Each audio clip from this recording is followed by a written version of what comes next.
Alors, donc bonsoir. Donc, en effet, l'ouvrage, enfin, la torture au Moyen Âge, c'est un sujet. Alors, en réalité, juste pour préciser tout de suite les choses, comme c'est inspiré de ma thèse, j'ai travaillé sur la torture légale. Donc, il va falloir oublier tout de suite tout ce qui est acte de guerre, tout ce qui est criminel. Même si je vais beaucoup parler de criminels, mais ceux qui sont torturés, pas ceux qui pratiquent des actes de barbarie. Et je pourrais évoquer éventuellement l'Inquisition, mais enfin, c'est pas mon sujet non plus, puisque je me suis intéressée essentiellement à la torture dans les tribunaux laïques. Voilà, donc tout ce qui est tribunaux d'Inquisition, même si, voilà, si vous avez des questions pour en parler, mais c'est pas mon sujet. Donc, il s'agit en effet de parler de la torture légale, qui renvoie à un panorama historiographique très large, parce qu'en fait, c'est un sujet qui m'a conduit à m'intéresser évidemment d'abord aux sources judiciaires, hein, et il s'agit d'aller chercher la torture dans les actes de la pratique judiciaire, mais qui m'a incité aussi à m'intéresser à d'autres aspects plus sociologiques ou culturels, bien sûr, pour envisager un petit peu le rapport au corps, le rapport à l'aveu, de manière générale, la dimension religieuse qu'il peut y avoir derrière, et puis bien sûr la dimension politique, puisque même si je me suis intéressée à la justice criminelle courante, il y a aussi, bien sûr, une dimension politique à la torture qui est liée à la raison d'État. Alors là, on sort, bien sûr, de la justice commune. Hein, et d'ailleurs, c'est souvent l'image qu'on a de la torture, elle est liée davantage aux grands procès politiques, hein, dont on a en mémoire pour le Moyen-Âge, bien plus que pour la justice criminelle courante. Du coup, je me suis penchée sur la principale source, continue sur les 14e, 15e siècles qui permettait de m'intéresser à la question, qui sont les archives du Parlement de Paris, en fait pour plusieurs raisons.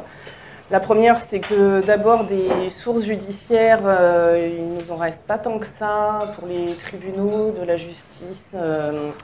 Dans les seigneuries, dans les villes, par exemple, on a très peu de traces qui nous sont parvenues, alors que les archives du Parlement de Paris ont été relativement bien conservées. Hein.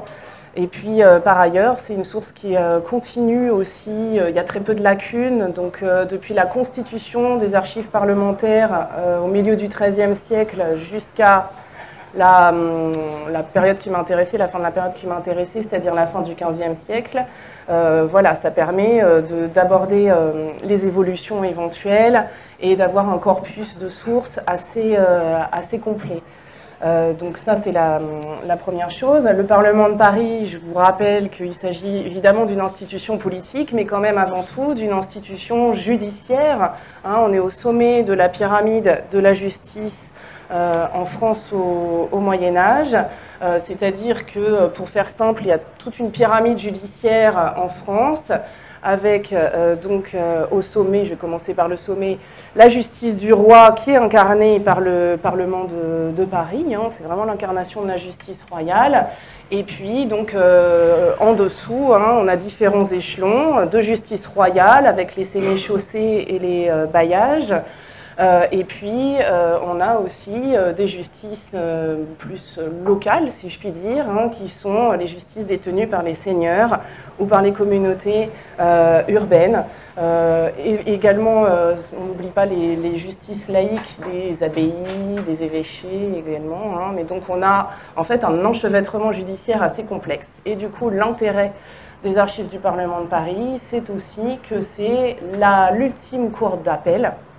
Donc qu'en dernier ressort, les causes remontent au Parlement de Paris. Donc ça permet d'avoir un angle de vue sur l'ensemble de la justice du royaume au Moyen-Âge par l'intermédiaire de ces appels qui remontent jusqu'à la justice du roi. Évidemment, à côté de cette source-là, je vais commencer par une source littéraire, hein, puisque j'ai essayé de compléter avec d'autres types de sources. Je vais vous lire une ballade d'Eustache Deschamps, qui donc surtout connu pour son œuvre poétique très vaste, mais qui a aussi été bailli de Senlis à la fin du XIVe siècle. Et du coup, son expérience judiciaire transparaît dans un certain nombre de ses œuvres poétiques. Et à travers donc, cette ballade, qui est donc la ballade « Il faut pendre les malfaiteurs », c'est ainsi qu'elle s'intitule, permet une première approche donc, de la torture. Donc je vais la lire, je vais essayer d'expliquer, parce que c'est de l'ancien français, si jamais il y a des choses pas claires, donc ce sera mon point de départ. Alors, Dieu gare, monseigneur le bailli, adieu soyez, sire Prodome, que vous faut, pas n'avez failli, ce vous voulez, si est un homme, voire deux, murdrier et larron, l'un parmentier à rouge au mus, l'autre savetier qui se muse, qui jadis firent l'escuyer et portois plume d'ostrus. Donnez-leur l'ordre du cordier. Donc dans la première strophe, on a quelqu'un qui accuse deux criminels, donc il se rend auprès du bailli, hein, qui est le justicier concerné, et donc il y a une accusation sur deux criminels. Ceux m'ont maintes fois assailli et robé poules et chapons. À piliers ne sont esbahis, chevaux, vaches, brebis, moutons. Or, on print habit de charton, de conducteur de charrette. Un temps fut, ce leur apparut, que j'eusse un coup sur ma caucus, reprendre leur faux, leur mestier, mais pour faire nouvelle Prusse, donnez-leur l'ordre du cordier. Donc l'accusateur les accuse d'avoir été agressés par ces deux individus.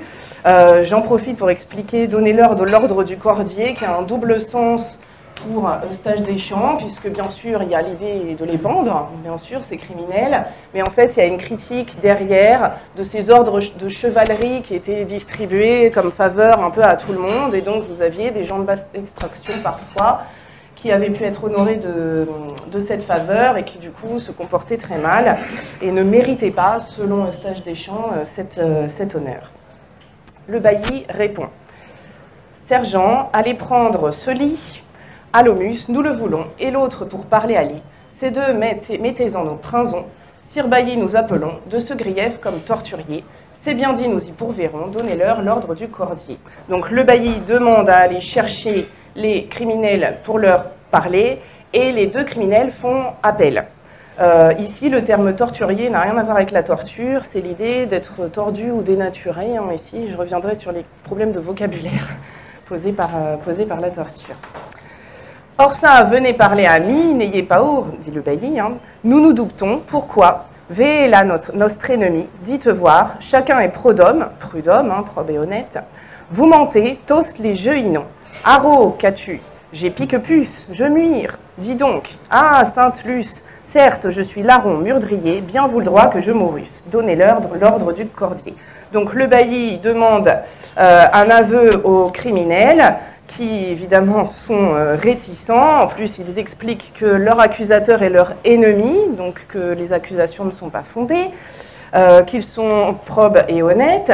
Vous mentez, dit le bailli, tost les jeuinons. Donc là, c'est un terme sur lequel je pourrais revenir éventuellement, qui est le terme de jeuine, qui est un terme d'ancien français qui est utilisé dans le langage courant pour désigner la torture, qui donc correspond au terme juridique de question, qui est le mot employé dans les sources judiciaires.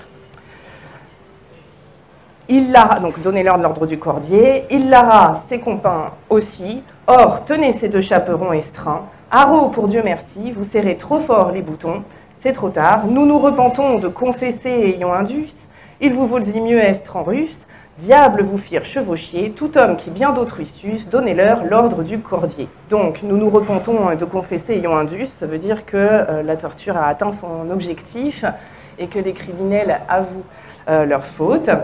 Et donc, l'envoi, qui est la morale, finalement, de la ballade. Alors, pince, chassoir, grésillon, c'est-à-dire pince, fouet et menottes, fers ès jambes pour justicier, et pour punir mauvais garçons, donnez-leur l'ordre du cordier. Voilà, donc cette ballade qui permet d'aborder, donc j'y reviendrai, je la reciterai éventuellement en cours de route, donc permet d'aborder les principaux aspects du recours à la torture judiciaire dans la justice laïque en France, donne l'impression que la justice est sans pitié hein, pour les criminels. Il ne faut pas oublier encore une fois que l'auteur est un bailli, donc il représente la justice du roi et que le discours, évidemment, c'est très important. Hein, donc ça permet de voir un petit peu comment fonctionne la torture dans le système pénal médiéval. Nous avons là, grosso modo, en résumé, le déroulement d'une procédure criminelle avec intervention de la torture, d'accord ? Donc, quelle est la place réelle de la torture dans la procédure? Donc, la torture, attention, c'est simplement, en fait, un temps, c'est un moment hein, de procédure qui vise à découvrir la vérité, d'accord? Le but de la torture, c'est de découvrir la vérité en utilisant des supplices corporels infligés à un suspect, d'accord? Donc, il faut distinguer là aussi, la torture judiciaire du châtiment, qui est une peine, d'accord? Et là, c'est très différent. La torture légale, c'est pas la peine, c'est pas le châtiment, d'accord? C'est simplement un temps de procédure. Hein, je vais y revenir. Alors, ce système pénal médiéval, qui est issu du droit savant, c'est-à-dire qu'en fait, on est complètement pétri à l'époque de références au code et au digeste, notamment. Hein, donc, le droit romain est très très présent dans le droit médiéval, où la question est déjà utilisée hein, en droit romain. Cette procédure pénale évoque le terme de question ou de procédure extraordinaire. Si la question est une procédure extraordinaire, comme son nom l'indique, c'est que ce n'est donc pas la procédure ordinaire, c'est-à-dire la plus habituelle. D'accord ? Donc déjà, le terme lui-même, qui est utilisé dans les sources de procédure extraordinaire, est une bonne indication du fait qu'on sort des normes habituelles pour débusquer un criminel. D'accord ? Alors, en général, sauf cas de flagrant délit, où là, évidemment, la tâche du juge est extrêmement simplifiée, le procès pénal, donc, il est entrepris soit par accusation, comme c'est le cas ici, donc quelqu'un vient devant le juge et accuse un individu d'un crime, soit, quand il n'y a pas d'accusateur, il existe aussi ce qu'on appelle la procédure d'office, ou procédure inquisitoire, dans laquelle le juge se mue de lui-même. Hein. Un crime a été commis, il n'y a pas de suspect, a priori, en tout cas, personne ne le dénonce. D'accord ? Le juge peut lancer d'office hein, une procédure d'enquête. Cette procédure a été développée par l'Église au cours du XIIIe siècle dans le cadre de la lutte contre l'hérésie. Hein. Il y a un rapport déjà là entre la justice d'Église qui adopte officiellement donc, ce mode de procédure en 1215 et qui est très très rapidement utilisé aussi dans la justice laïque. Cette procédure d'office se fonde d'abord sur ce qu'on appelle une information. Donc une information, alors je vais vous montrer en même temps, parce que j'ai des illustrations, alors c'est rare, les illustrations de torture sont rarissimes au Moyen-Âge. On en a davantage à partir du XVIe siècle, d'accord, mais pour les illustrations médiévales, c'est extrêmement rare. Ici, donc, simplement pour évoquer la procédure, vous avez un extrait d'une illustration du style de droit François de Jean Mazuère, qui est un juriste auvergnat du XVe siècle. Vous voyez sur cette illustration un accusateur hein, que vous voyez en train de parler à l'oreille du juge et qui est en train de dénoncer un individu. Et puis sur l'illustration suivante, vous voyez deux criminels qui passent devant le juge qui est assis, hein, et puis devant lui, il y a un personnage qui est toujours présent, qui est le greffier, qui prend absolument tout ce qui se passe en note. Et puis, donc, vous avez les deux criminels qui sont conduits par les sergents. Donc, c'est un instant de procédure ici qui montre comment se passe l'information et l'enquête. Donc, je reviens à ce que je disais. L'information, c'est finalement un mode d'instruction qui consiste à constater les faits. Un crime a été commis, hein, et à déterminer les suspects éventuels. D'accord ? L'enquête, donc la procédure dite d'office ou procédure inquisitoire, c'est ça, hein, d'accord ? Donc l'enquête consiste à prouver la véracité à prouver la culpabilité, pardon, du suspect. L'enquête repose essentiellement sur ce qu'on appelle la procédure ordinaire. La procédure ordinaire fonctionne principalement par audition de témoins. Et l'essentiel, 90% des crimes en fait sont résolus de cette manière, hein, par confrontation de témoins. C'est un travail extrêmement lourd, fastidieux, mais que donc il y a des enquêteurs, il y a des magistrats au Parlement par exemple qui sont spécialisés dans les interrogatoires par exemple, dans les auditions de témoins, hein. Et donc l'essentiel des procédures criminelles donc, sont résolues par enquête. Alors quand je parle de procédures criminelles, les crimes graves sont les seuls dans lesquels la torture peut éventuellement intervenir. Je pèse mes mots quand je dis éventuellement, hein. Donc déjà, on ne torture pas pour n'importe quel type de crime ou délit.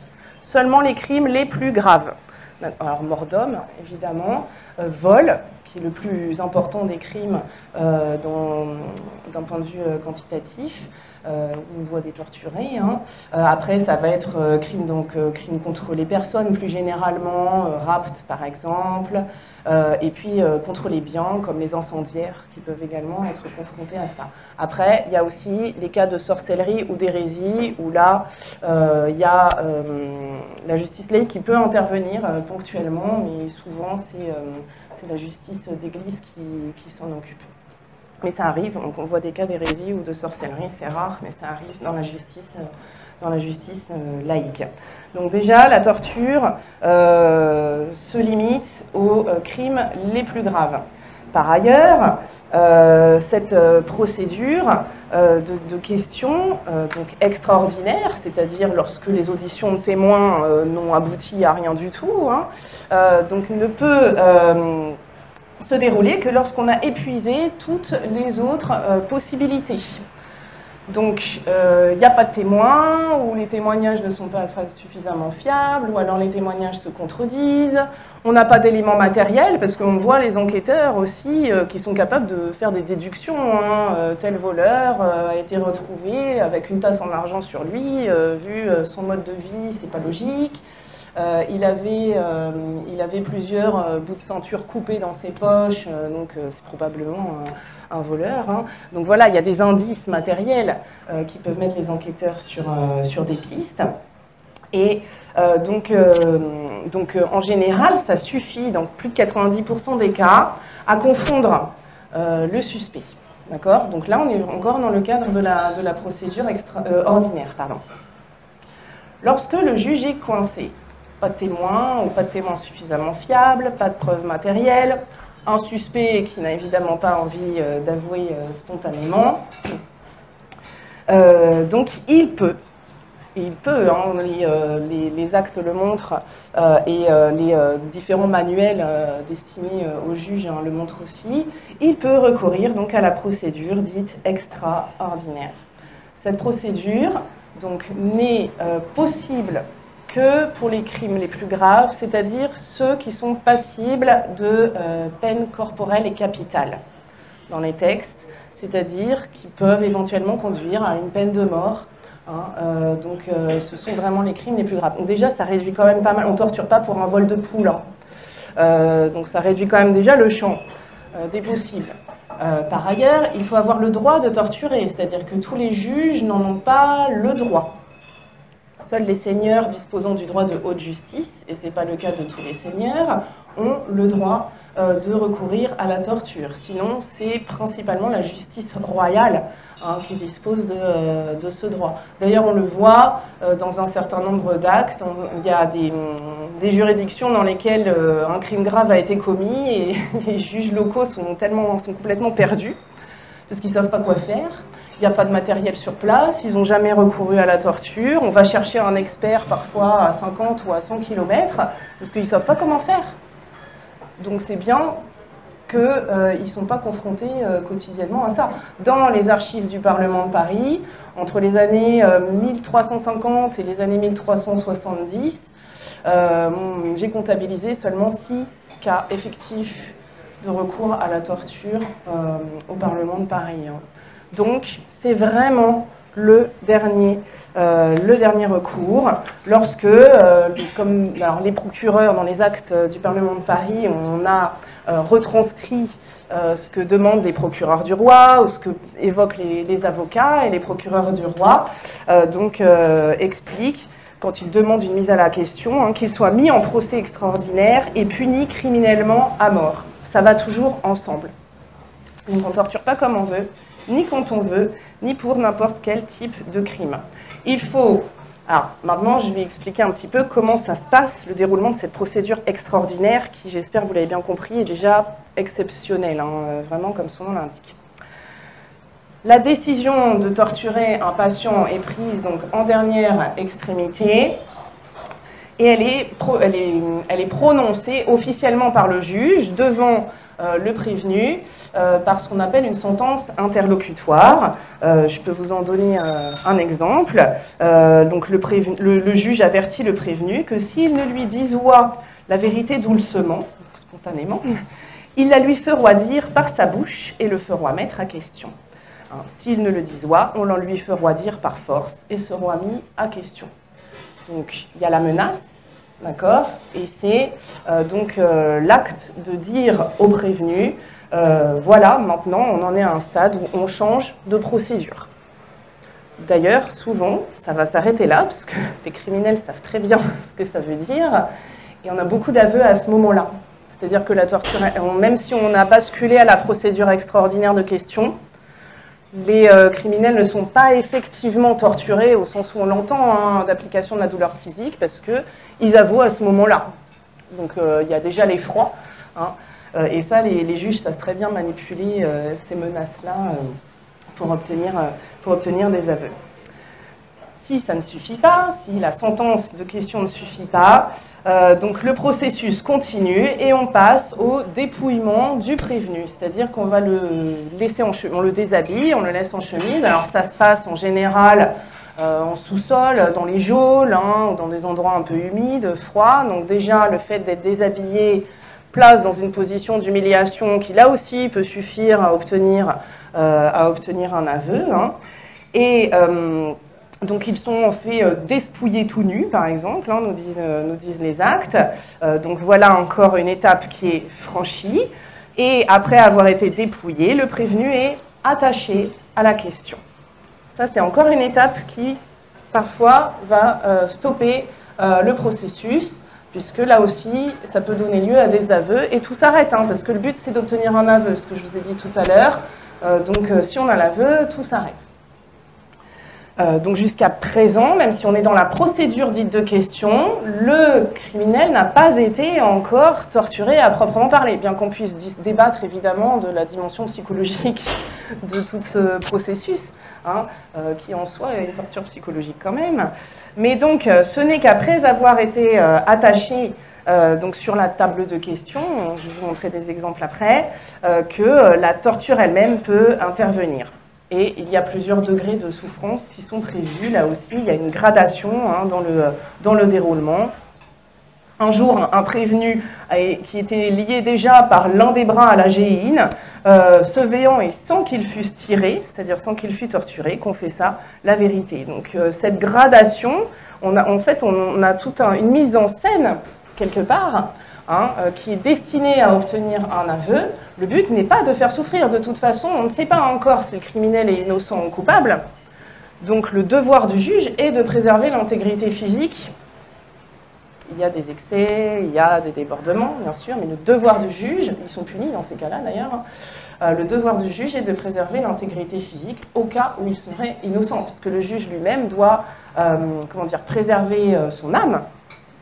Il serait lui-même criminel s'il avait fait souffrir s'il avait mutilé, par exemple, un prévenu innocent en réalité. Cette procédure de question se déroule en présence de nombreux témoins, c'est-à-dire que c'est archi contrôlé. Il y a ce greffier dont je parlais tout à l'heure qui est toujours là, qui doit absolument tout prendre en note, hein, les actes le disent et le répètent. Il y a plusieurs sergents, il y a celui qu'on appelle le questionnaire, donc qui est chargé de la torture, mais il a souvent aussi des assistants autour de lui. Il y a le juge, mais il y a aussi parfois des conseillers du juge qui sont présents, enfin très souvent il n'est pas tout seul. Et il y a, soit sur place, soit jamais très loin, aussi des chirurgiens, des médecins prêts à intervenir si besoin. Donc il y a énormément de témoins qui sont là pour garantir la bonne tenue de la procédure, c'est-à-dire il n'y a pas eu de dérapage, tout s'est bien fait dans les normes, dans les règles. Hein. Vous avez là une garantie qui est très importante parce que c'est ce qui va rendre l'aveu valide au final. Si le prévenu avoue mais que ça ne s'est pas passé dans les normes, bien sûr ça ne vaut pas. Hein. Donc il s'agit de garantir tout ce processus judiciaire jusqu'à obtenir une condamnation ou un acquittement éventuellement, parce qu'il y a aussi des acquittements, ça arrive aussi. Donc le corps est vraiment au centre de toute cette procédure. Le corps, alors là je vais vous parler de cette illustration après, il est au cœur de l'exercice de la justice dans le cas de la procédure extraordinaire et ça révèle des dimensions culturelles très importantes. Il ne faut pas oublier qu'on est pétri de christianisme et qu'il y a une dialectique entre le corps et l'âme qui est très importante. Hein, paradoxalement, la souffrance, c'est à la fois une pénitence, mais c'est aussi la porte du salut. Et dans les actes, donc les actes expliquent qu'on va obtenir un aveu de la bouche du prévenu, d'accord? Donc on va faire appel au corps pour avoir la vérité, puisque spontanément ou de sa volonté, si vous voulez, le prévenu ne veut pas avouer. Donc on va aller chercher la vérité dans le corps du suspect. Et alors je ne vais pas développer là, mais s'il y en a qui s'intéressent à l'ordalie, par exemple, qui est plus antérieur hein, au Moyen-Âge, il y a un lien évident entre l'ordalie qui est le jugement de Dieu, hein, c'est-à-dire qu'on a à la fois, enfin l'épreuve ordalique, c'est à la fois l'aveu et le châtiment divin en même temps. Il y a un lien évident avec la torture, d'ailleurs les techniques sont souvent plus ou moins comparables. Entre le fait que c'est dans l'ordalie, à travers le corps du prévenu, que Dieu s'exprime, il est innocent ou il est coupable, d'accord? Et ici, donc, l'aveu extirpé du corps qui va déterminer hein, donc, la culpabilité ou l'innocence du prévenu. C'est un aveu de bouche, et la bouche est considérée véritablement comme la porte de l'âme. Hein. La vérité sort de la bouche du prévenu.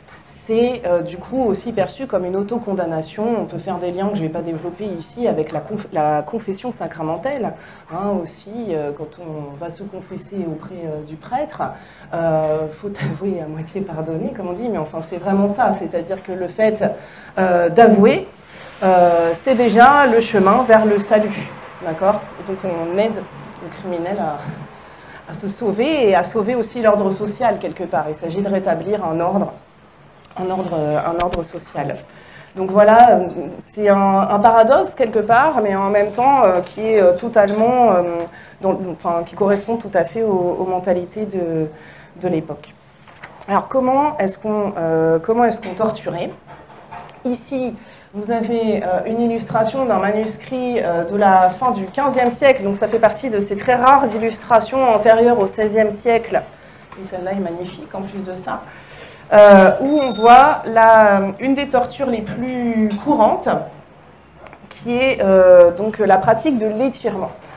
À Paris, deux pratiques, alors soit séparées, soit souvent conjointes, sont utilisées en même temps, sont utilisées, celle de l'étirement et celle de l'eau, la question de l'eau, qu'on utilise encore aujourd'hui. Hein. Ce sont les deux pratiques dites accoutumées, les pratiques les plus courantes, de coutume, quoi. Alors, la pratique de l'étirement, en fait, comme vous le voyez là, donc on utilise une espèce de banc, donc c'est ce qu'on appelle le tréteau au Châtelet de Paris, par exemple, qui est le tribunal parisien qui d'ailleurs fait face au Parlement de Paris de l'autre côté de la Seine, et ils travaillent d'ailleurs beaucoup ensemble, les magistrats du Parlement de Paris et le prévôt de Paris, on les voit en permanence discuter, faire des allers-retours. Il y a des magistrats du Parlement de Paris qui assistent à des tortures, par exemple, au Châtelet de Paris, qui est d'ailleurs la prison du Parlement de Paris jusque dans le premier quart du XVe siècle, avant qu'ils récupèrent les locaux de la conciergerie. Donc, on utilise l'expression du tréteau, mais en fait, ça renvoie à une pratique beaucoup plus ancienne, puisque déjà dans l'Antiquité, les Romains avaient ce qu'ils appelaient le chevalet, qui a priori donc, est le même type de torture. Donc on lie le prévenu dans une position extrêmement inconfortable, et on va donc étirer petit à petit ses membres. Combiné à cette pratique, très souvent utilisée à Paris, la question dite de l'eau. Donc ici, vous avez aussi un tréteau qu'on peut étirer d'une autre manière. Donc là, c'est déjà une illustration du XVIe siècle, vous voyez. Donc on va faire... Alors il y a deux manières de torturer avec l'eau. Soit on va faire ingurgiter de l'eau au prévenu, au moyen d'instruments de cuisine, des cruches, des coquemards dans les textes. Soit il y a la pratique du linge sur le visage, qui est assimilée à une pratique d'étouffement, en fait. Donc, qui sont les deux techniques les plus utilisées parce que, théoriquement, ce sont celles qui sont censées avoir le moins de séquelles physiques en cas d'innocence. Voilà, ça ne veut pas dire que, voilà, parfois, notamment en cas d'ingurgitation de l'eau, ça peut éclater, on vomit du sang, etc. Je ne rentre pas dans les détails gore. Donc en théorie, bien sûr, par rapport à des coups, à des mutilations, des amputations, des choses qui sont condamnées par le Parlement, qui sont considérées comme excessives, d'accord. Donc la question de l'eau est censée être la moins douloureuse. Donc je peux vous lire un extrait au tout début du XVIe siècle, donc un extrait rédigé par le prévôt de Paris Jean 2000, qui décrit très précisément donc, cette technique qui est déjà utilisée depuis 2 siècles.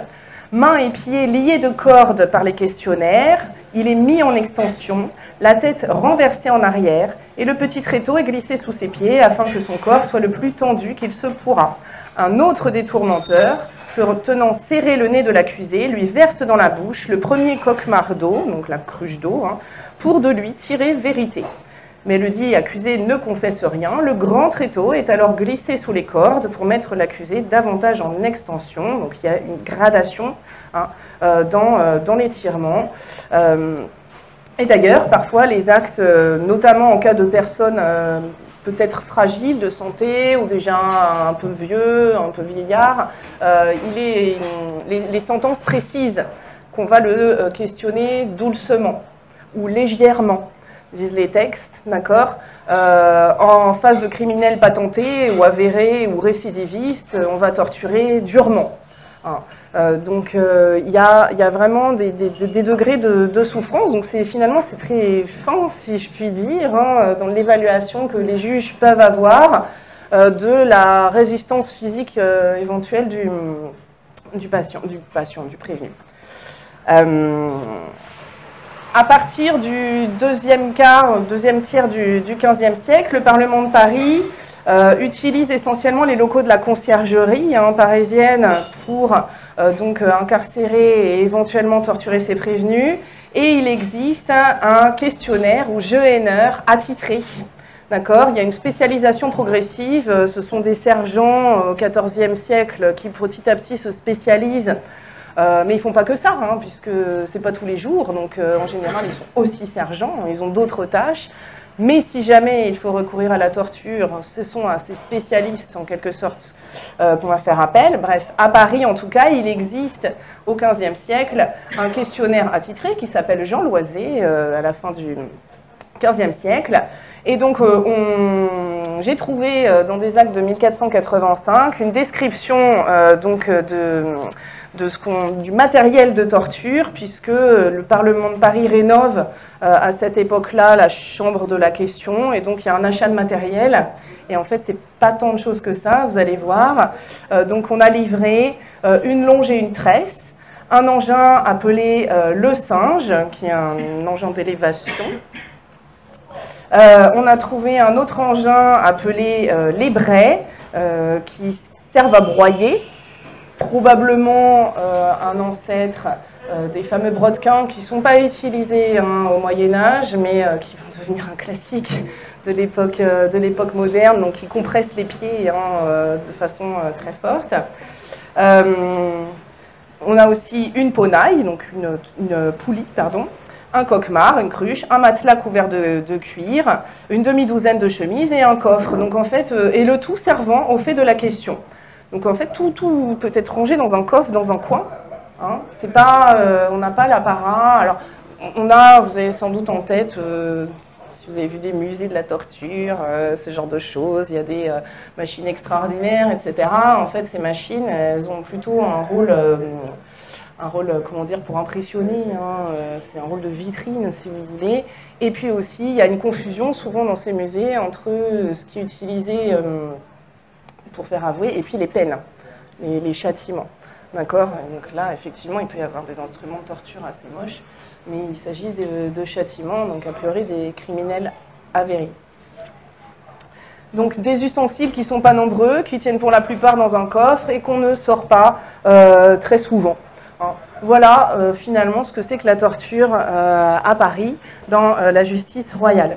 Dans les justices inférieures, c'est-à-dire si on descend au niveau des villes, au niveau des seigneurs qui ont le droit de torturer, il y a un peu plus de diversité, même si là encore l'étirement est assez fréquent. Alors il y a ce qui est sur votre livret d'accueil, c'est-à-dire ce qu'on appelle l'estrapade, qui est une technique de suspension, mais en fait qui est assez proche de la technique d'étirement. Et on voit sur l'illustration, donc on peut forcer l'extension en accrochant éventuellement des poids au pied du prévenu. Il y a des débordements dans ces techniques-là parce qu'on a des membres parfois un peu arrachés lorsque les poids ont été trop lourds. Donc certains juges se défendent en appel, hein, puisque dans ces cas-là, on fait appel lorsqu'il y a excès de torture. Hein, on fait appel. Donc certains juges se défendent en disant que non, ils n'ont pas mis des poids excessifs, que ça n'a pas duré très longtemps, etc. Et bien sûr, on demande le dossier du greffier pour vérifier comment a été conduite la procédure. Donc, ce qu'on appelle à l'époque moderne l'estrapade, donc cette technique de suspension, mais le terme l'estrapade n'apparaît pas au Moyen-Âge, c'est qui désignait par l'expression torture de la poulie ou torture de la corde. D'accord, mais derrière, parce que finalement, là aussi, pas besoin de grand-chose hein, pour obtenir un aveu. Et la corde, c'est... alors, je vous remontre aussi l'illustration de Jean Mazuère, enfin, de l'ouvrage de Jean Mazuère que je vous montrais tout à l'heure, où la corde est déjà là au cou, hein, finalement, des criminels, mais parce qu'on les ramène en prison.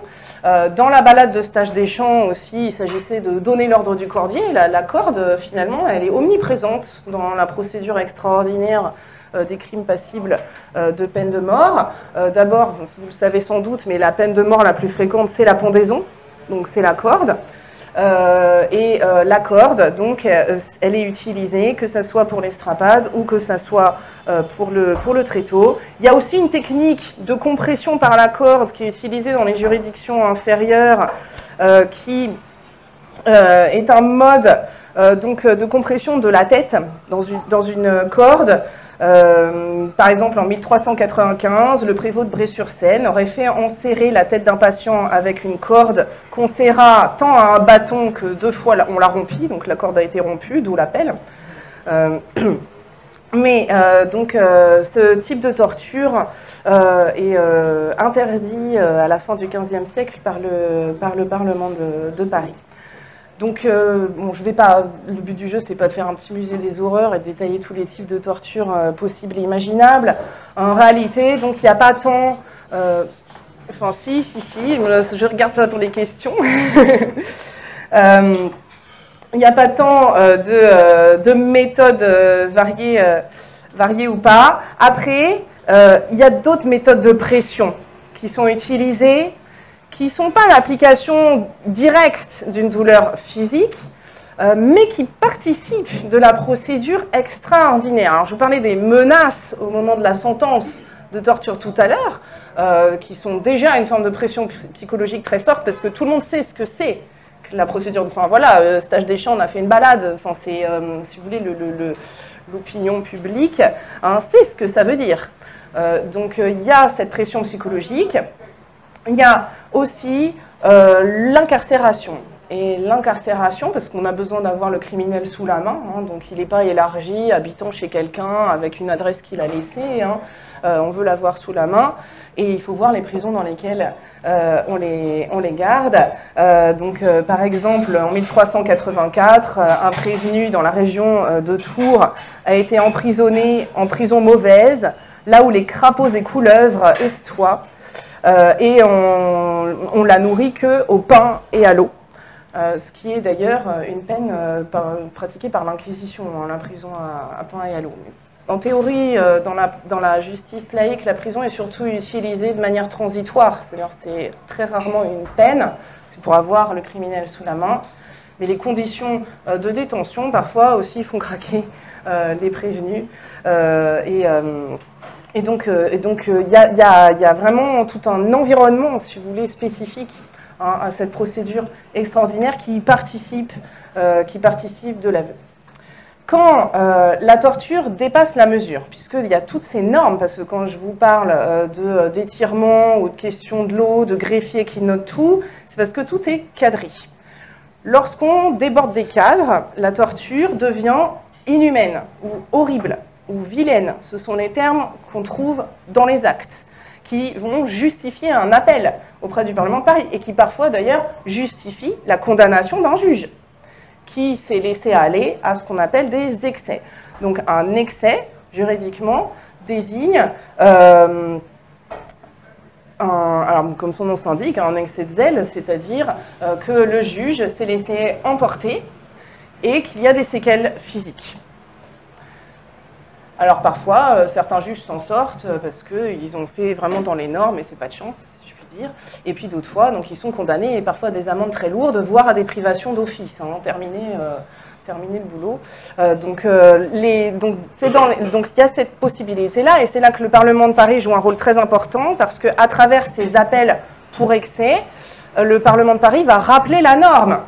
Je vous rappelle qu'il est interdit de pratiquer telle torture. Je vous rappelle qu'il est interdit de torturer sans avoir fait d'enquête ni d'information. D'accord ? Donc toutes ces normes-là sont rappelées régulièrement par le Parlement de Paris, qui rappelle aussi, par exemple, que la torture par le feu est interdite à partir de la fin du XIVe siècle. Ici aussi, une très belle illustration de la question par le feu, qui est encore en ponctuel pratiquée dans certaines provinces au XVe siècle, mais dans tous les tribunaux royaux, bailliage, sénéchaussée, tous les échelons de la justice royale, c'est interdit dans la deuxième moitié du XIVe siècle. Trop de mutilations irréparables. Donc le Parlement de Paris, à travers les appels, rappelle ce genre de choses. Donc il y a une régulation des pratiques aussi qui est opérée, hein, une normalisation des pratiques dans le sens vraiment de respecter les règles, hein, qui est opérée par le Parlement de Paris. Il y a donc ces excès, il y a aussi ce qu'on appelle des abus. Alors là, il ne s'agit pas de séquelles physiques, mais les abus, c'est aussi assez courant dans les appels, c'est-à-dire quand un juge a torturé, ou a fait torturer, plutôt, alors qu'il n'en avait pas le droit, ou alors que la situation ne s'y prêtait pas, ou alors parce qu'il a utilisé un prétexte pour torturer en fait à des fins personnelles, ou parce que ça a arrangé quelqu'un, un lointain cousin, ou quelqu'un dans sa familia, ou etc. Donc là, le juge est un mauvais juge, et en tant que responsable d'abus, là aussi, il va être en général condamné à des amendes très lourdes. Il peut aussi commettre ce qu'on appelle des attentats, c'est-à-dire lorsqu'il ne répond pas à l'appel du prévenu. L'appel, il est oral, c'est-à-dire qu'au moment de la torture ou au moment de la sentence de torture, parfois, le prévenu appelle oralement. Il y a toujours plan de témoin, vous l'avez vu tout à l'heure dans l'illustration que je vous ai montrée. Donc à partir du moment où le prévenu a fait appel, tout doit être interrompu. D'accord, on met les choses en stand-by et ça doit remonter au Parlement de Paris, sauf que parfois certains juges ne tiennent pas compte de l'appel du prévenu, que tout le monde a pu entendre, hein, c'est entendu par des témoins. Et je vais éternuer, excusez-moi, c'est courant d'air. Et donc dans ces cas-là, il y a ce qu'on appelle des attentats, là aussi. Certains juges peuvent être condamnés. Parfois, il y a des appels aussi qui sont pas justifiés. La Cour se méfie beaucoup parce qu'évidemment, au fur et à mesure des années qui passent, les appels enflent et le Parlement de Paris est complètement débordé par les appels, qui sont parfois en fait un moyen utilisé par les criminels pour échapper à la torture, pour délayer, disent les textes, parce qu'on sait que quand on fait appel, tout doit être interrompu. Donc il y a cet espoir que peut-être on va échapper à la torture. Et donc la Cour aussi se méfie beaucoup de ça. En fait, le rôle de la Cour, c'est essentiellement un rôle, je vous l'ai expliqué, de régulation, hein, de normalisation, de rappel des règles, éventuellement de mise en place de règles qui n'étaient pas très claires, ou donc de limitation des pratiques de torture, avec l'exemple de la torture par le feu qui est interdite. En fait, derrière ça, il y a un rôle modérateur et pacificateur du Parlement de Paris qui est là aussi pour rappeler que la justice du roi, c'est pas seulement la punition, c'est aussi la grâce, c'est aussi le pardon. Encore une fois, alors à Paris, par exemple, le retable qui est conservé au Louvre aujourd'hui, qui est derrière les juges du Parlement de Paris dans la Grande Chambre. Donc c'est le retable de la crucifixion. Et les juges, nous disent les textes, ont toujours Dieu devant les yeux. C'est la justice du roi et la justice divine. C'est une mission extrêmement lourde. Hein. Et donc le rôle du juge, c'est aussi d'être bienveillant. Hein. Et de ne condamner que lorsque c'est justifié. C'est ce que je vous disais aussi tout à l'heure, parce que le juge lui-même met son âme en péril s'il a mal jugé. N'oubliez pas, encore une fois, que tout le monde a en tête le jugement dernier, hein, et l'au-delà. Hein. Et le juge lui-même donc doit faire très très attention à ce qu'il fait. Donc d'où le fait que la voie extraordinaire est loin d'être automatique, que c'est une voie périlleuse, explique les sources à plusieurs reprises, hein, c'est l'expression qu'on trouve. Donc on a parfaitement conscience, au Moyen-Âge, que c'est une voie dangereuse et productrice de mensonges. D'accord ? Parce qu'on sait déjà à l'époque que parfois certains prévenus avouent n'importe quoi, juste pour faire cesser les tourments. Donc, malheureusement, au Moyen-Âge, il va falloir attendre le XVIe siècle, c'est à partir de Montaigne à peu près qu'on pose vraiment la question de est-ce qu'il est légitime de torturer ou pas. En fait, au Moyen-Âge, on ne se pose pas encore cette question-là. On n'a malheureusement pas d'autres moyens ultimes de preuve, et l'aveu est la reine des preuves. Hein, c'est comme ça qu'on l'appelle à l'époque, c'est là il n'y a pas de meilleure preuve que l'aveu. Et en fait, pour avoir un aveu, on n'a pas d'autre méthode que ce moyen de la question, si mestier est, si besoin est, disent les sources, hein, d'accord, hein, toujours avec plein de précautions hein, utilisées par les juges. Donc, c'est ce que je vous disais aussi tout à l'heure, beaucoup de juges parviennent à un résultat sans recourir à la torture.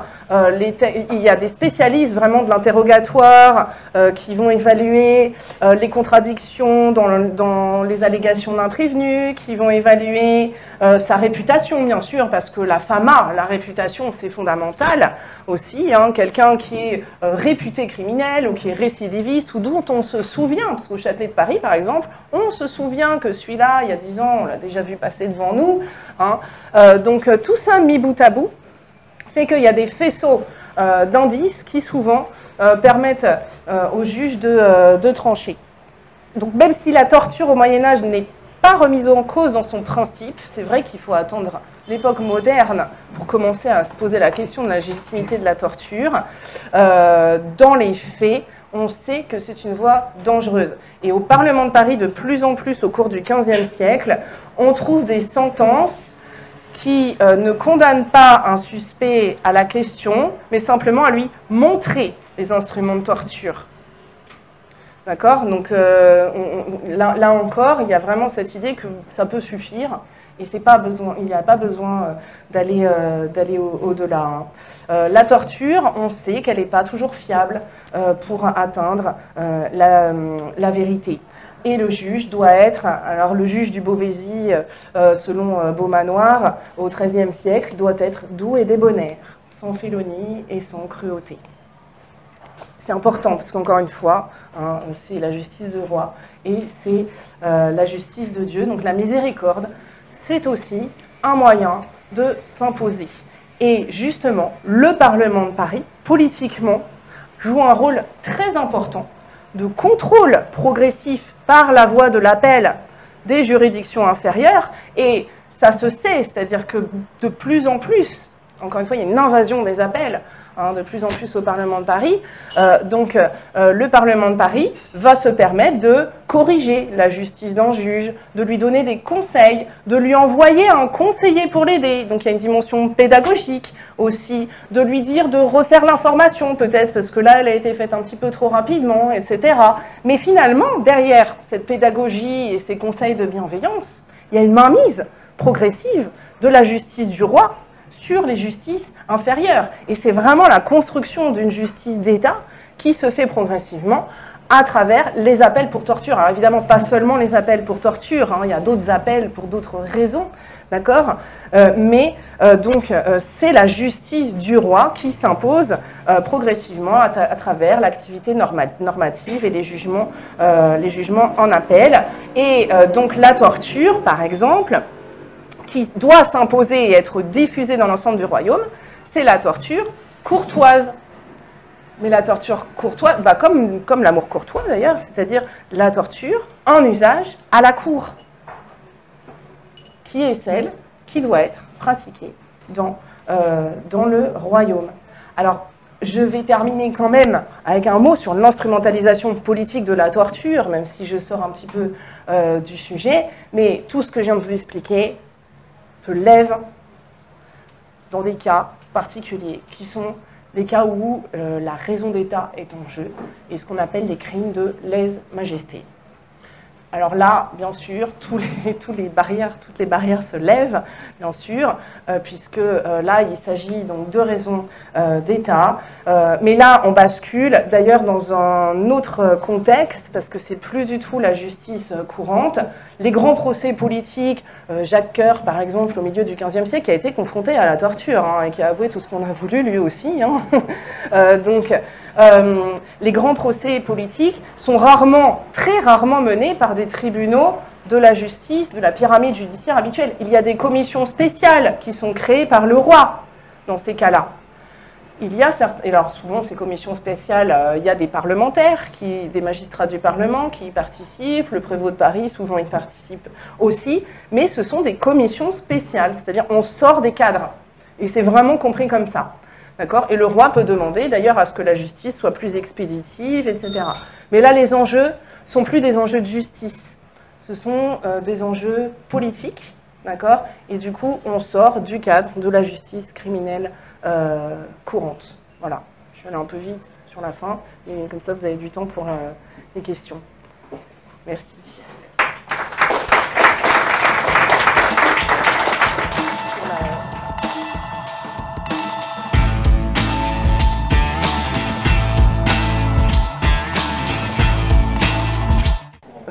C'est assez courant, effectivement. Alors, il y a plusieurs cas de figure. En fait, pour pouvoir torturer, on ne peut pas torturer sans indice préalable. C'est-à-dire, si on a vraiment zéro matière pour pouvoir torturer, on ne le fait pas. Hein. Mais donc, s'il y a des indices, plus ou moins importants, donc ça va conduire à... Il y a même une gradation dans une hiérarchie, si vous voulez, dans l'importance des indices. Donc, de façon un petit peu perverse, la contradiction du prévenu est un indice. Donc, avouer puis renier est un indice qui peut conduire donc à une deuxième séance de torture. Alors, en général, dans les sources, c'est très compliqué d'évaluer. Il y a a priori un nombre maximum. On ne peut pas pratiquer plus de 4-5 fois La torture, on peut pas torturer plus de 4 ou 5 fois. Après, les différents juges peuvent avoir une interprétation plus ou moins, parce qu'on peut torturer qu'une fois, mais toute une journée. Voilà, c'est pas pareil que torturer 3 fois, à 3 jours d'écart. Mais a priori, il y a quand même une norme. Il y a aussi l'interdiction de torturer de nuit, par exemple. Hein. On n'a pas le droit de torturer la nuit. Bah oui, il faut des témoins. Il y a toujours plein de témoins, d'accord. De nuit, c'est a priori pas valide parce que sans témoin, enfin, c'est pas officiel, quoi. Donc, pour revenir à votre question, effectivement, souvent une dénégation va entraîner une nouvelle séance de torture. Ceci dit, lorsque les dénégations sont répétées, et si au bout de la 4e ou 5e fois on a toujours des dénégations, alors ça va conduire soit à un appel, et toute la procédure va être reprise en Parlement, autrement d'ailleurs, très souvent, hein. Soit le Parlement va renvoyer l'affaire à un autre juge, à un sénéchal par exemple, normalement, pas d'aveu égale innocent. Hein. Là encore, il y a un lien avec Lord Ali. Pas d'aveu, on est innocent. Dans la pratique, les juges ne sont pas toujours dupes. Puis on voit des criminels patentés qui effectivement sont endurcis quand même, hein, qui ont peut-être déjà été torturés par le passé. Au Châtelet de Paris, en fait, dès la fin du XIVe siècle, on voit des juges. Alors on ne peut pas condamner à mort puisqu'on n'a pas d'aveu, mais ils vont quand même bannir. Et là, c'est très important parce que ça laisse place à l'arbitraire du juge, qui est vraiment quelque chose qui se met en place au XIVe et XVe siècle, c'est-à-dire que le juge a une intuition, fondée quand même en général sur une expérience, sur un faisceau d'indices. Il n'a pas la preuve pour condamner à mort, donc il ne peut pas. Mais il ne va pas pour autant acquitter. La théorie, c'est ça. Hein, dans les textes de théorie, d'accord, pas d'aveu, on est relâché. Hein. Dans la pratique, ce n'est pas tout à fait le cas, surtout au niveau de la justice royale. Petit à petit, on voit quand même que les juges se laissent une petite marge de manœuvre. Si j'ai répondu à votre question.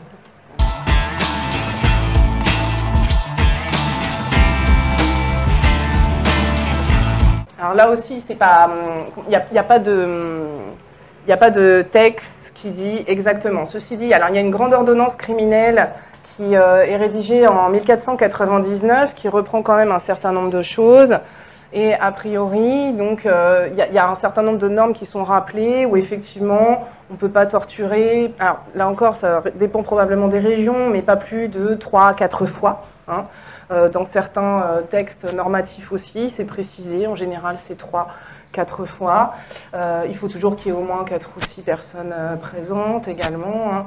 Hein. Mais c'est vrai que y a quand même on est dans le pragmatisme, si vous voulez, je ne sais pas comment dire, mais il y a des lois, il y a des normes. Ces normes, parfois, elles sont encore assez floues pour que le Parlement estime nécessaire de préciser les choses. Par exemple, c'est interdit de torturer par le feu. D'accord ?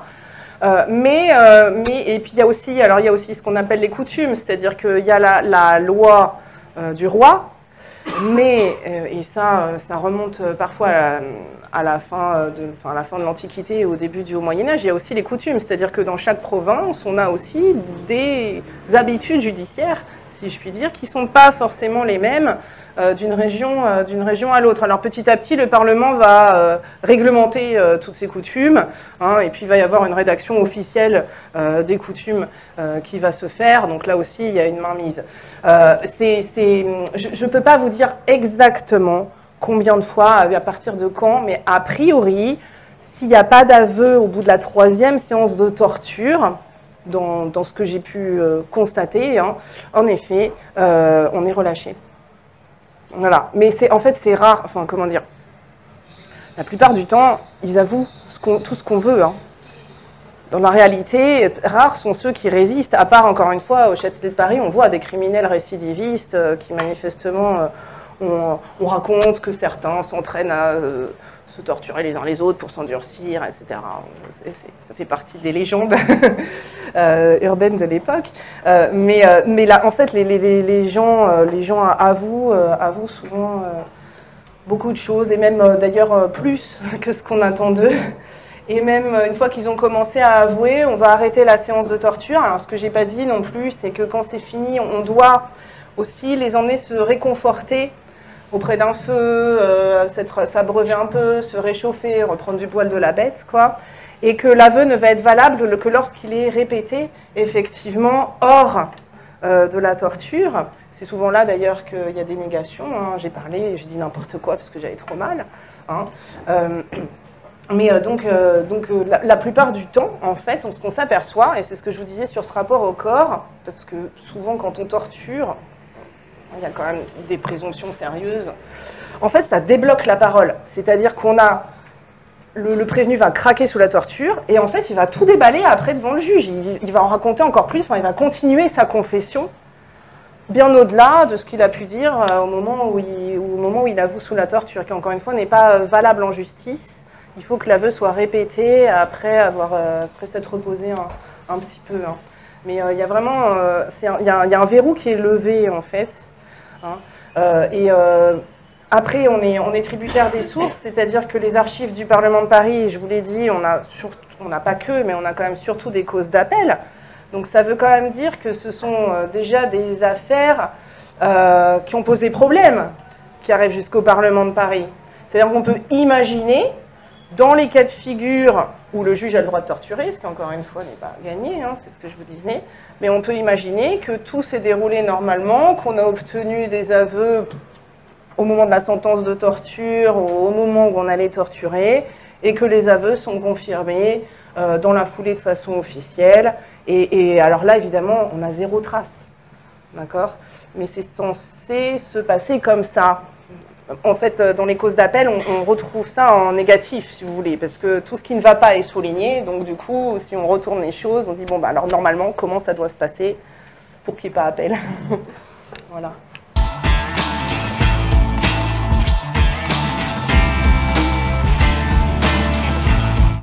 Alors, oui et non. Donc, en effet, on torture pas, on pourra parler de qui on torture aussi. Les gens considérés comme fragiles, justement parce que, du coup, physiquement, moins aptes à subir la torture. Donc, les gens considérés comme fragiles sont théoriquement exempts de torture. Après, alors d'abord, les gens ne connaissent pas toujours leur âge exact à l'époque. Et puis après, il y a aussi une évaluation, encore une fois, qui est faite par le juge. Donc, normalement, quand on est trop jeune, mais il y a des jeunes garçons, je dirais, à partir de 9-10 ans, on peut être confronté à une question légère. Quand on est un vieillard débile, d'après les textes également, non, on n'est pas torturé, ou alors très doucement. Donc, c'est vrai que là, le très jeune âge ou être un ancien, a priori, exempte de la torture. Pour les femmes, c'est différent. Les femmes sont torturées aussi. Alors, proportionnellement, on en trouve moins, mais en réalité, c'est parce que proportionnellement, elles sont moins criminelles que les hommes aussi. Hein, donc, voilà. Disons que, du coup, c'est cohérent. Il y a un cas où elles ne peuvent pas être torturées, c'est quand elles sont dites grosses, c'est-à-dire enceintes. Certaines en jouent, d'ailleurs. On va les faire examiner par des matrones pour confirmer si elles sont grosses d'enfants ou pas, effectivement. Il y a un cas, je crois que c'est dans les archives du Châtelet de Paris, où c'est le juge lui-même qui trouvait la personne qui avait certainement un embonpoint. Hein. Donc, dans le doute, il appelle les matrones, hein, qui elles-mêmes ne sont pas trop sûres parce que, voilà, peut-être elle a des problèmes de digestion aussi. Enfin bon, du coup, on va laisser passer du temps. Hein, et puis, on va faire revenir les matrones et puis il s'avère qu'en fait, elle n'était pas enceinte, donc on peut y aller. Hein. Mais effectivement, les femmes enceintes ne sont pas torturées. Théoriquement, en dehors des cas de procès politique aussi, lorsqu'on est un noble de bonne réputation, alors là, ça remonte au droit romain aussi, hein, en fait, mais c'est encore dans les textes. Un noble de bonne réputation, a priori, n'est pas torturé. Après, dans des cas de trahison, évidemment que si, hein, bien sûr. Donc les normes se lèvent de toute façon quand on en a besoin. Voilà.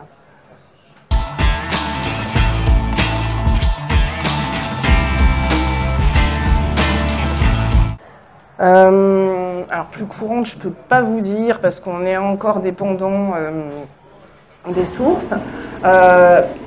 De ce que j'en vois, on torture dans le Midi, ça c'est sûr. Dans la région de Toulouse, par exemple, on torture. Peut-être même de façon plus précoce d'ailleurs que dans le Nord, parce que l'imprégnation du droit romain est par le droit écrit est sans doute plus forte.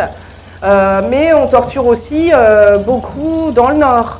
Alors après, on est dépendant pour les archives du Parlement de Paris, on est dépendant du ressort, parce que le ressort... J'attends que la moto s'arrête. Donc comme je vous disais, le Parlement de Paris, c'est le sommet de la pyramide judiciaire. Donc en théorie, l'ensemble du royaume relève du Parlement de Paris. Après, dans la pratique, d'abord il y a la guerre de 100 ans, quand même. Donc dans la pratique, il y a des régions qu'on retrouve très peu au Parlement de Paris, du sud notamment, alors qu'on trouve beaucoup plus le nord. La région d'Arras, oui, par exemple, on torture, on trouve des traces. On sait qu'en Bretagne, on torture aussi. La coutume de Bretagne le dit, par exemple. Il suffit d'aller chercher dans les coutumes et beaucoup en fait...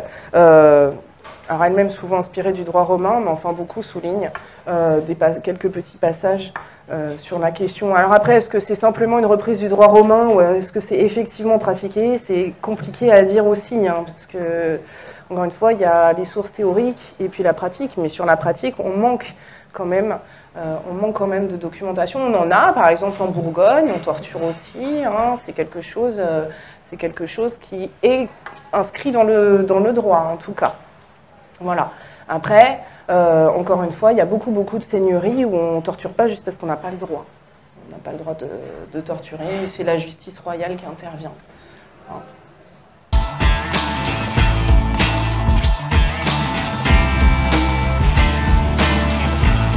C'est pas un bourreau, en fait, on a longtemps cru que c'était les bourreaux qui torturaient.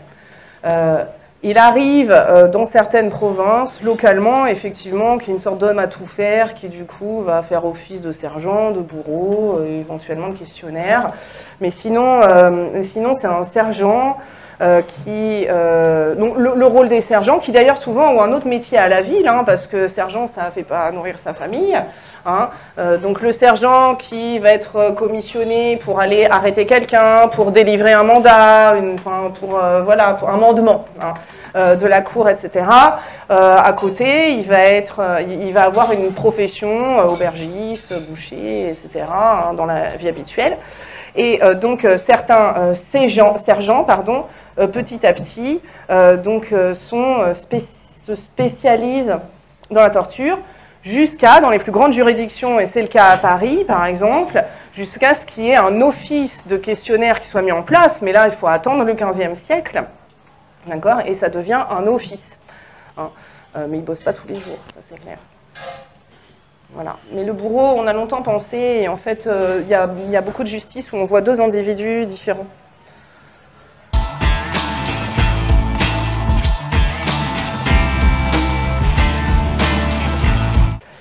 Alors, d'un point de vue théorique, c'est-à-dire si on regarde uniquement les sources théoriques du droit, l'influence, elle est énorme. D'accord ? On retrouve, même dans certaines coutumes, mais on retrouve dans des actes du Parlement de Paris aussi, des citations du Code et du Digeste. Il ne faut pas oublier que les juristes de l'époque, qui ont fait quand même des années d'études, ils les connaissent par cœur, les ouvrages de droit romain. Donc ils sont, je ne sais même pas si c'est toujours conscient chez eux, d'accord, mais ils sont complètement pétris de droit romain. Après, il y a tout un travail quand même d'affinage, etc., qui se fait. Après, donc dans la pratique, oui, je pense qu'il y a quand même, il y a ce bagage en arrière-plan, il y a un héritage du droit romain qui est très fort. Après, est-ce qu'on torture plus ou pas? C'est compliqué parce que le droit romain, alors c'est vrai qu'à la fin de l'Antiquité, là aussi, on peut torturer pour des raisons d'État un peu qui l'on veut, mais en théorie, les citoyens, ils n'étaient pas torturés à l'origine dans le droit romain. Par contre, sur les esclaves, vous pouvez s'en donner à cœur joie. Donc, comment dire, d'un point de vue quantitatif, numérique, je ne peux pas vous donner de réponse. probablement du coup qu'on torturait peut-être plus dans le droit romain, parce que les esclaves, on faisait un peu ce qu'on voulait, d'accord.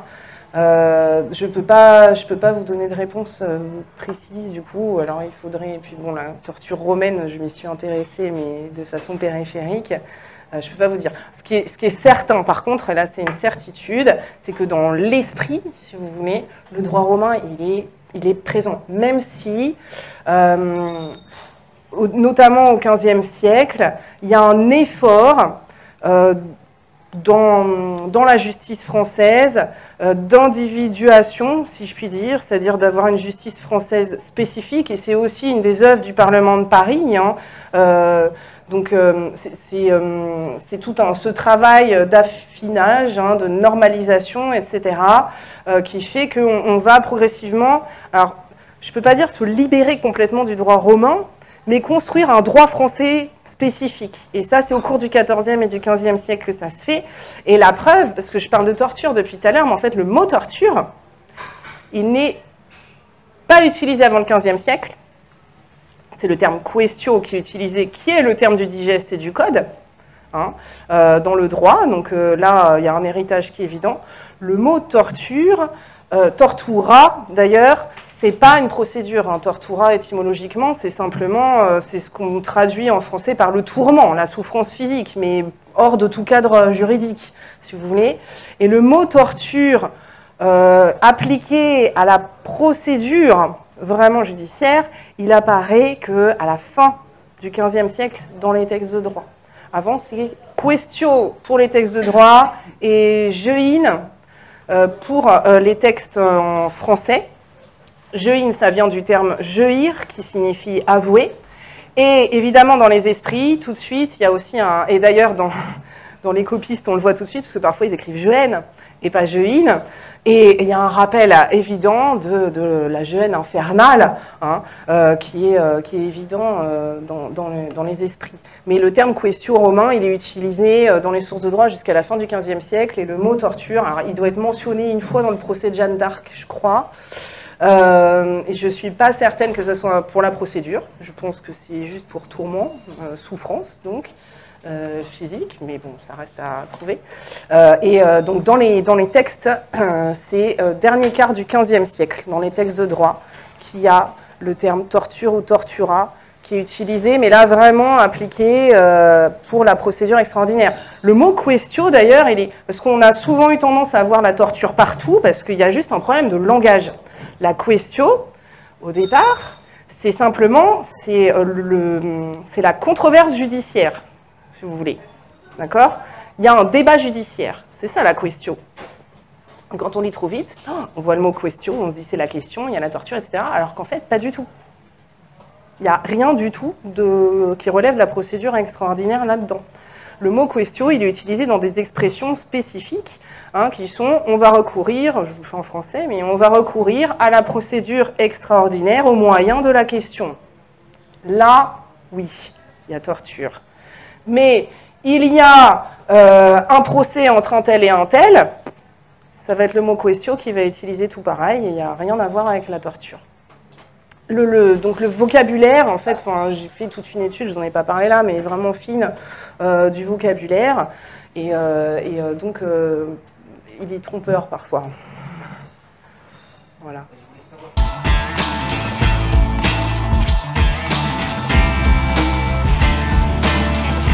Non. Alors, en fait, il y a deux niveaux, hein. On a besoin d'une vérité judiciaire pour condamner.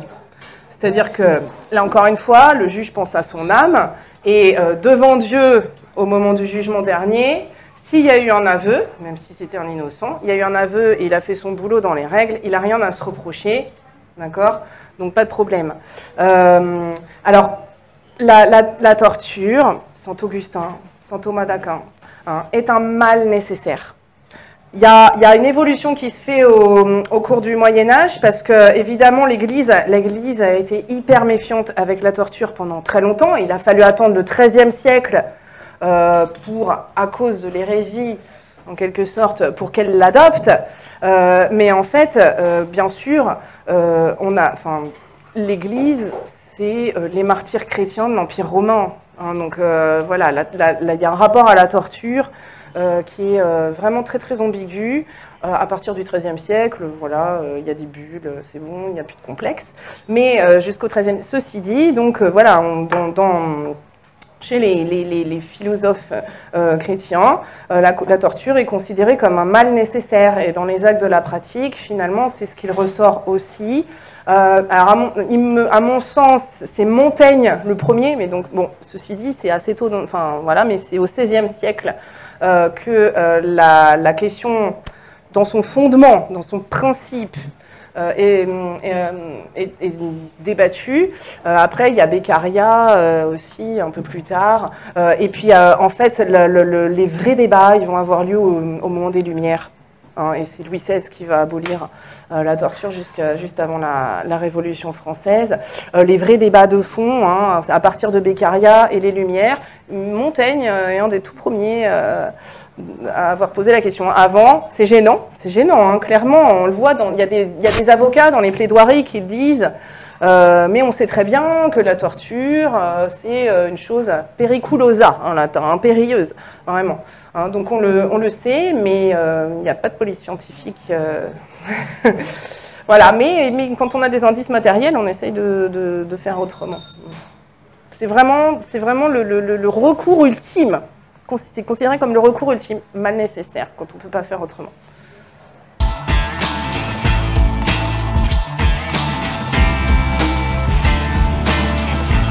Il y a deux choses. Après, je ne peux pas vous dire, puis après, j'en sais rien hein, sur tel ou tel instrument de torture spécifiquement, mais il y a quand même deux choses qui ressortent. D'abord, il y a la question de l'apparat. L'apparat, c'est-à-dire qu'en fait, par exemple en Bretagne, le duc de Bretagne aussi va se faire aménager une super belle chambre de torture qui ne sert jamais. Oui, mais c'est une démonstration de pouvoir, c'est-à-dire j'ai le pouvoir de torturer, enfin c'est hyper important, le pouvoir de condamner à mort, le pouvoir de torturer, hein, on est vraiment en haut de l'échelle. Donc ce côté apparat, il est très important, il s'agit d'impressionner et c'est une démonstration de puissance. Donc là, à mon sens, il y a quand même déjà quelque chose d'important. Et après, il y a donc, ce qu'on appelle les instruments de torture, donc, qui sont utilisés pour le châtiment. C'est-à-dire là, une fois que parce que moi, je ne vous ai pas parlé de condamnation finalement tant que ça. Hein, je suis avant la condamnation. Pour le châtiment, là aussi, il peut y avoir, ceci dit, c'est plutôt, en effet, vous parliez d'inquisition, et il y a aussi un côté, comment dire, pédagogique, d'accord, auprès du public, qui est important. Mais il ne devait pas être utilisé tant que ça. Oui, il y a la Vierge de fer en Allemagne, ce genre de choses. Je peux pas, ça a peut-être été utilisé en ponctuel, mais je peux pas. J'ai des doutes sur l'usage régulier de ce genre d'instrument de torture, même pour des peines capitales, hein, parce que la plupart des gens sont pendus. Hein. Après, voilà, l'Inquisition, ou dans certains cas particuliers, certains supplices, mais là encore, on a plutôt en tête des choses de l'époque moderne, effectivement, où on a plus d'imagination, sans doute, donc non, ce sont les petits musées des horreurs. Par contre, il y a le discours du pouvoir, il est très important, hein. Et ça c'est très très important. C'est comme les gibets. Le gibet, il y a des seigneurs qui ont le droit d'avoir un gibet et d'autres non. Le gibet, il sert rarement, mais il est là et on l'entretient. Même s'il ne sert pas, on l'entretient. Parce que c'est une démonstration de puissance. Voilà. Après, dans mes sources, il y a quand même des petits trucs un petit peu gore quand même. Les juges sont condamnés. On utilise, alors, il y a une pratique qui est très très vite condamnée par le Parlement, qui est de faire ingurgiter de l'huile et du vinaigre, qui doit être absolument ravageur pour les intestins. Il y a un seigneur, alors bon, j'ai plus les exemples précis en tête, mais il y a un seigneur qui a été accusé d'avoir mis du sel sur les jambes du criminel et de l'avoir fait lécher jusqu'à l'os par des chèvres. Donc là, c'est a priori, ça s'est fait, et ceci dit, c'est condamné. Enfin, c'est ce qu'il ne faut pas faire. Hein. Mais bon, après, je vais pas vous cacher, enfin, on est en pleine guerre de 100 ans. Enfin, il y a eu la Grande Peste aussi. On est dans un monde qui n'est pas facile. Hein. À l'époque, finalement, l'univers dans lequel on vit, il n'est pas facile. Hein. La mortalité est extraordinaire. Donc, même par rapport à tout ça, finalement, la question... il y a une autre balade, je crois, de Stage Deschamps, où il explique que même la question, c'est pas pire que le mal de dents. Il fait une balade sur la rage de dents. Et donc, il n'y a rien de pire que le mal de dents. Même la question, c'est pas pire que le mal de dents. Donc voilà, il faut aussi... je pense que c'est compliqué à notre époque de se replacer dans le contexte du XIVe, XVe siècle. Encore une fois, on a combinaison de grande peste et guerre de 100 ans. Hein. C'est pas une époque joyeuse. Voilà.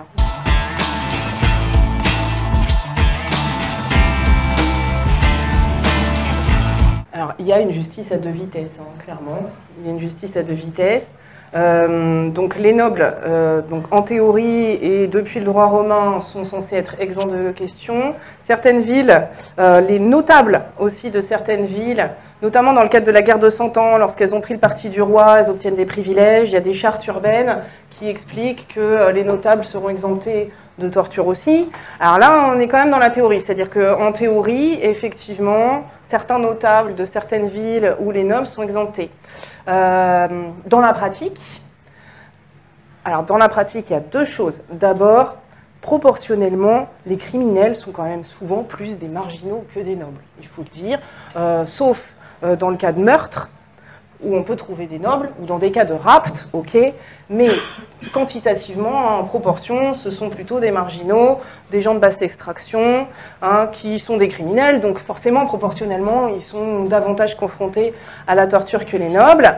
Il y a des débats au Parlement de Paris qui explique que tel noble ne peut pas être torturé puisqu'il est noble. Le Parlement de Paris, quand même, progressivement, pour montrer qu'il commande, hein, explique que non, il n'y a pas d'exemption et qu'en fonction des cas, on peut torturer qui on veut si nécessité de justice hein, le demande. Hein. Donc là encore, il y a toujours deux niveaux entre la théorie et puis la vraie vie, quoi. Donc, voilà.